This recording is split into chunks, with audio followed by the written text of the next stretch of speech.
আরে ভাই, আমাকে তো ছাড়বে না না বাড়ি থেকে। চিনিস তো আমার মা কেমন, জানিস তো তোরা।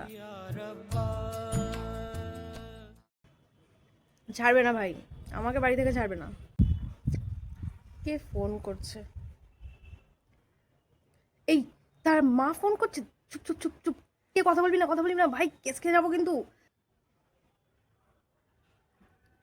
হ্যাঁ হ্যাঁ মা, বলো। তা তুই যে সকাল 7টার সময় রকেটের মতন ধাঁ করে বেরিয়ে গেলি, তা লঞ্চ করলি কোথায়? Chemistry, chemistry class. স্যার বললো যে তোদের তো সিলেবাসটাই কমপ্লিট হয়নি, সামনেই তো পরীক্ষা, তাই জন্য বলেছে এখন সপ্তাহে 2 দিন করে এক্সট্রা ক্লাস করাবে।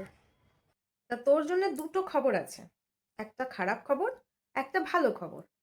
তা ভালো খবরটাই তুই আগে শোন। তা ভালো খবরটা এটাই যে আমি এক্ষুনি কেমিস্ট্রি স্যারকে ফোন করেছিলাম।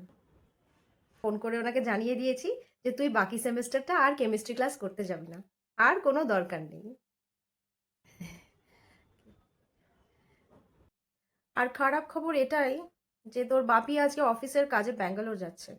তোকে তো বাড়িতে বাঁচানোর মতন কেউ থাকবে না, বুঝলি? তুই তাড়াতাড়ি বাড়ি আয়, তারপরে দেখছি তোকে আমি। মা মা মা মা প্লিজ, মা মা শোনো না, মা শোনো প্লিজ।